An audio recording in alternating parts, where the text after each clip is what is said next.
وحدوں کے ہاتھ میں حکومت آ جائے تو یہ دھرتی کبھی بھی ان قبروں کے ساتھ نہیں رہ سکتی، اس دھرتی کو پاک کر دیا جاتا ہے۔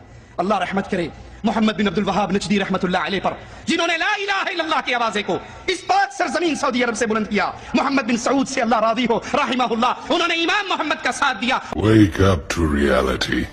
حجاز میں مسلمانوں کے قتل عام کے بعد وہابیوں نے جشن منایا۔ اگر آپ سمجھتے ہیں کہ یہ بات مبالغہ ہے تو یاد رکھیں اس وقت کے اعلیٰ ترین وہابی مفتی شیخ سلیمان بن سہمان کے ایک تاریخی فتویٰ اس بات کا واضح ثبوت ہے۔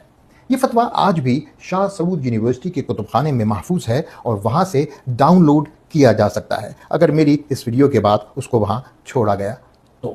اس فتوے میں صاف صاف طور پہ بتایا گیا ہے کہ خلافت عثمانیہ سے تعلق رکھنے والے تمام مسلمان اور اہل سنت و جماعت کے پیروکار کافر اور مشرک ہیں۔ ان کا کفر یہود اور نصارہ سے بھی بدتر ہے۔ اس وقت کی اکثریت مسلمان صوفی سلسلوں سے منسلک تھی جو اہل سنت و جماعت کی ریڑھ کی ہڈی تصور کیے جاتے ہیں۔ سلیمان بن سہمان کے مطابق ایسے مسلمان ابو جہل سے بھی بدتر ہیں۔ فتوے میں ایک اور چونکا دینے والی بات ہے، اور وہ یہ ہے کہ اگر عثمانیوں اور برطانویوں کے درمیان جنگ ہو اور برطانیہ جیت جائے تو حقیقی مسلمان یعنی وہابیوں کو خوشی منانی چاہیے، کیونکہ جو لوگ برطانویوں کے ہاتھوں مارے گئے وہ مرتد اور مشرک تھے۔ یاد رکھنا چاہیے کہ اس وقت سلطنت عثمانیہ صرف ترکی تک محدود نہ تھی، بلکہ شام، فلسطین اور حجاز یعنی مکہ اور مدینہ بھی سلطنت کا حصہ تھے۔ سلیمان بن سہمان کے مطابق ان علاقوں کے تمام رہنے والے کافر اور مرتد تھے، اور جب وہ مارے جائیں تو خوشی منانا جائز بلکہ واجب ہے۔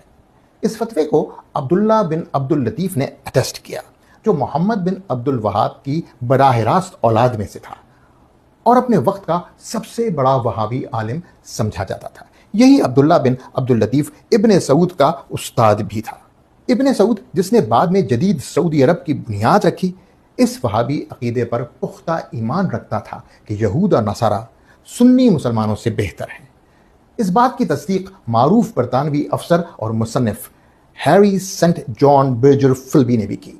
اس نے لکھا ہے کہ ابن سعود نے خود اس سے کہا کہ غیر وہابی مسلمان یہودیوں اور عیسائیوں سے کمتر ہیں۔ ابن سعود کی سنی مسلمانوں سے نفرت نے کئی قتل عام کروائے، جنہیں مورخین نے بھی قلم بند کیا ہے۔